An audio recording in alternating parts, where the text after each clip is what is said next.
What's good, everybody? Welcome to yet another episode of Hockey on the Spot with Brandon Barenfeld. I'm Brandon Barenfeld. This is episode 13 of Hockey on the Spot, and we are continuing with the 30 NHL teams in 30 days for the entire month of August. And for today's team, we are going to be talking about the Minnesota Wild. Well, where the Calgary Flames, Edmonton Oilers, and Vancouver Canucks split for the Pacific Division, the Colorado Avalanche and the Minnesota Wild split for the Central Division as the Northwest Division comes to a close. And for the Minnesota Wild, that gives them much easier travel time, despite the fact that they go up against better teams like the Chicago Blackhawks and the St. Louis Blues. But for the Minnesota Wild last season, they fared pretty darn well. After missing the playoffs for 4 straight seasons, um, they finally get back in last year. And I think part of that had to do with the spectacular offseason they had last year when they gave those blockbuster contracts to the top two free agents in the entire market, Zach Parise and Ryan Suter. And those guys really paid dividends last year. In their first seasons in Minnesota, Ryan Suter, after a rough start to the year, finished as a Norris Trophy finalist and one of the top scoring defensemen in the entire league because of his playmaking. He finished the year, believe it or not, with more points than his former teammate Shea Weber. So that was definitely huge for him. And then Zach Parise, he finished as the Wild's leading scorer with 18 goals and 20 assists for a combined 38 points, 1 point more than Mikko Koivu. And he also led the team with his leadership. So because of this, the Wild were finally able to get back to the playoffs since winning the division, the once Northwest Division in 2008. However, last year, very, very early playoff exit. They lose in 5 games to the Chicago Blackhawks, who eventually went on to win the Stanley Cup. So another reason to their success in the regular season was because of the excellent play of Nicholas Backstrom in goal. And it was very unfortunate that prior the day of game one, he suffers an injury in practice, a sports hernia that he had to have surgery on right away, and he ended up missing the entire postseason. Josh Harding would end up having to start, and I think that was one of the reasons why Minnesota lost the way they did in the first round. Maybe if Backstrom had been healthy, the outcome, I think the Wild probably still would have lost, but they probably would have fared a lot better and probably won maybe another game or two. So, but with all, even though they became a playoff team last year, the fact of the matter is that they were a bubble team last year, and they are still a bubble team going into this season. And changes had to be made in order for them to get a little under the cap. They said goodbye to a lot of players. A lot of players from last year here are gone. Some are still out there, some are not. The ones that are still out there: defenseman Brett Clark, goaltender Jeff Delorier, goaltender Dennis Endras, center Jared Palmer. His story actually is interesting. He actually retired at a very young age, so a bit of a shame there. Center David McIntyre and center Joel Broda. So a lot of unknowns on that list, but none of these names will be back for the Minnesota Wild this year. And then we talk about the actual subtractions. Cal Clutterbuck is gone. He was dealt to the New York Islanders. Pierre-Marc Bouchard would join him, but not by trade, by signing. He signed with the New York Islanders. Matt Cullen, probably their biggest loss this offseason. They had to get under the cap, and Matt Cullen, who was one of their better offensive players and their second-line center for sure, he signed with the Nashville Predators because they had to get under the cap, so they had no choice but to let him go. Devin Setoguchi is gone. He was dealt to the Winnipeg Jets for a second-round draft pick. And defenseman Tom Gilbert, who the Wild would use their compliance buyout on, buying out a year of his contract that was worth $4 million. So he is still out there, but he will not be back in Minnesota. But yes, of all those losses, the loss of Matt Cullen, probably the biggest one of them all. And this offseason, not as memorable as last year's. They didn't go out and sign any huge names, but they signed some solid names in. They brought in some solid names. Like, for example, I touched upon the fact that Cal Clutterbuck was traded. He was traded to the New York Islanders along with a third-round draft pick. And in exchange, the Minnesota Wild got themselves right winger Nino Niederreiter, Swiss-born player, the 5th overall pick from the 2010 NHL entry draft, has had a stellar American Hockey League career, has yet to translate that into the National Hockey League level, and the New York Islanders basically found themselves in a position where they could not wait for Niederreiter to develop any longer. So it was they knew if they kept him, it probably would have just been a bust. So they knew they had to get better now and that they had to trade him. So this is a guy, though, who a lot of people still have a lot of faith in. The Minnesota Wild, for sure, still have faith in him. He's still young, so he could definitely come in and still live up to his expectations. It's not too late.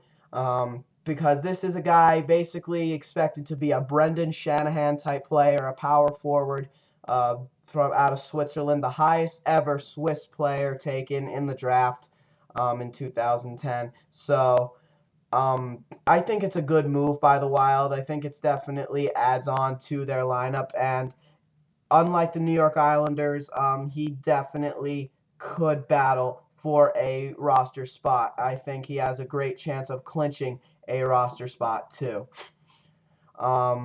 So a good addition for the New York Islanders, for the Minnesota Wild, with Nino Niederreiter. They also bring in defenseman Keith Ballard, coming over from their once arch rivals, the Vancouver Canucks. Definitely was a bust for the Vancouver Canucks. Did not live up to his expectations at all. The 2 years he spent there were the worst years of his career.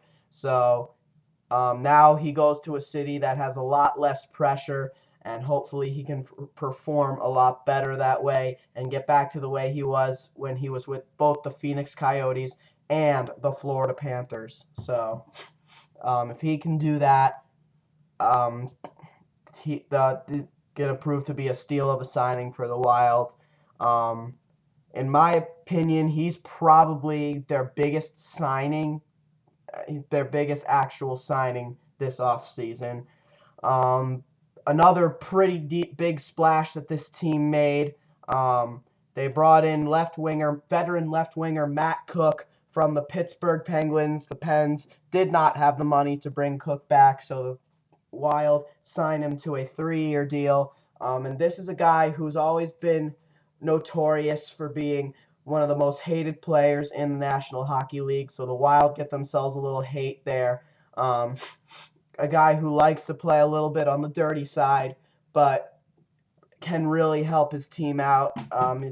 Can be a solid scorer at times, but is more known for his forechecking and his ability to hit people to make a play. So he's not getting any younger, but he is a veteran. He is a Stanley Cup veteran and a voice to be heard in the locker room. So that's another reason why this is a good signing. They get themselves a little serious, and a guy with Stanley Cup experience. He won it in 2009 with the Pens. So a good move there. And then the final and last but not least, they get Jonathan Blum from the Nashville Predators to add some depth on defense. So former first-round pick in 2007, hasn't exactly lived up to his expectations. Could have a chance to do so in Minnesota if at some point. He's got a pretty big shot, though. I'll give him that. Pretty big shot. But as far as I'm concerned right now, He'll probably be the 7th defenseman in Minnesota. He'll battle Nate Prozier for that spot. So some good additions for the Wild, some solid ones for sure. But now it leaves these questions. Is Nicklas Backstrom going to be in form again after that injury? Can the Wild's youngsters produce? Considering now the time is coming for some of their youngsters to get a full-time job. Guys like Charlie Coyle and Michael Granlund and Jason Zucker, probably the most likely candidates for that. And Jason Zucker, a promising player who could be on the third line, while Granlund and Coyle play on the second line. Coyle, a guy who can play both center and right wing, but if he's going to be a top six guy playing with Granlund, and most likely Danny Heatley on the left, who is expected to be back fully healthy. Then he'll probably play right wing, and Granlund will play center. But yes, Danny Heatley, he's going to be back healthy, which gives the Wild 4 star players in the league in Mikko Koivu, Jason Pominville, who they got at the trade deadline last year, surrendering their first-round pick from this year. They did not have a first-round pick in this year's draft.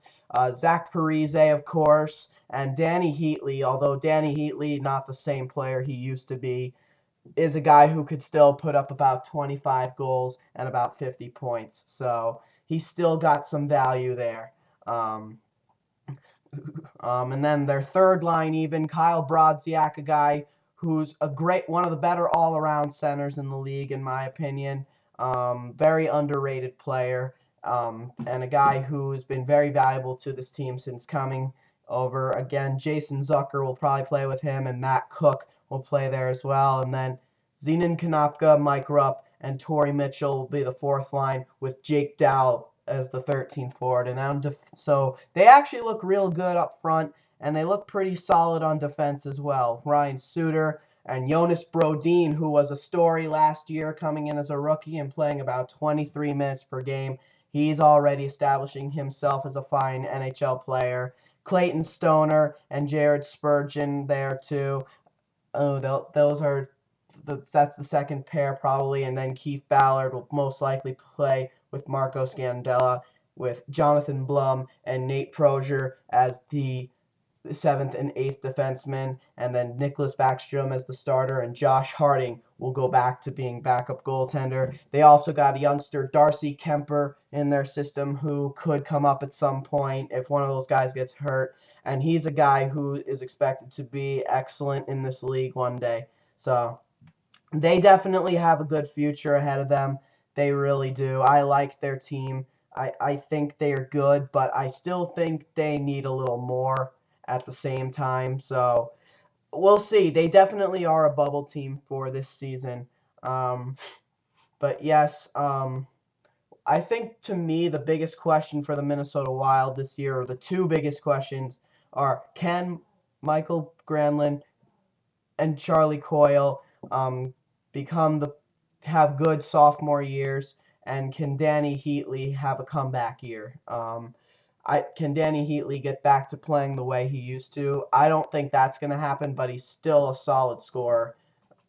So they're good. They're pretty good on that note. Now let's take a look at Minnesota's prospect pool.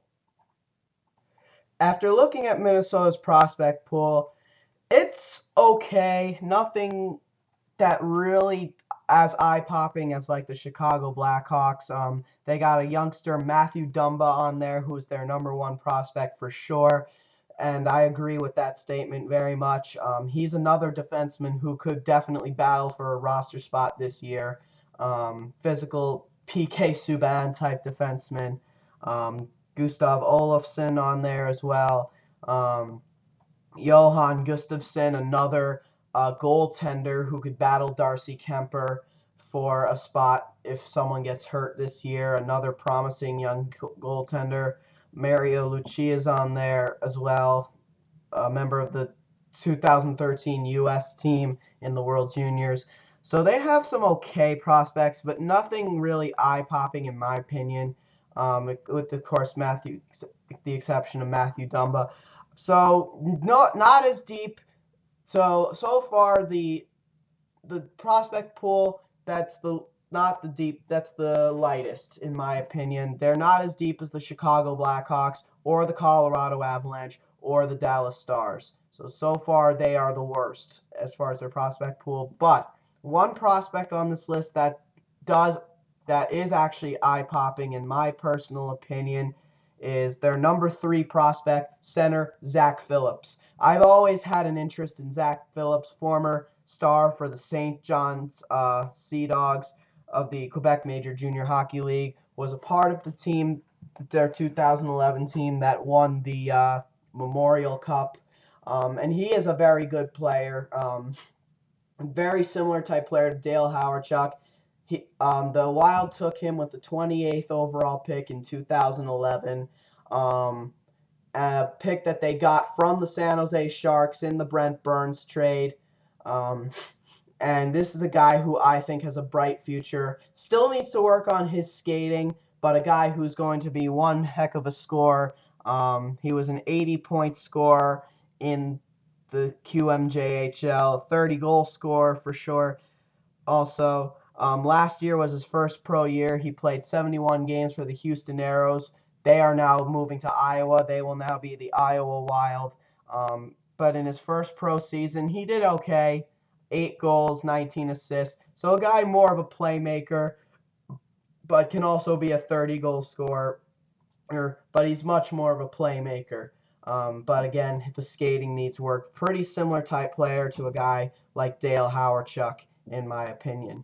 Now, in my personal opinion, after looking at this actual roster, the player on this Minnesota Wild team, who in my opinion needs to be good in order for this team to be a possible playoff team, to get back into the playoffs for the second straight year, no doubt about it, has to be Danny Heatley.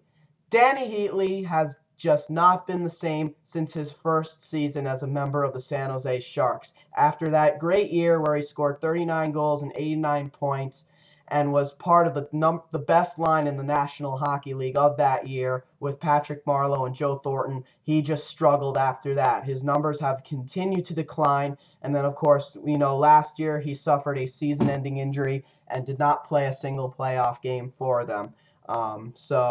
But if he has to stay healthy, and he needs to sort of get back to the way he used to be, being a star in this league and an all-star as well.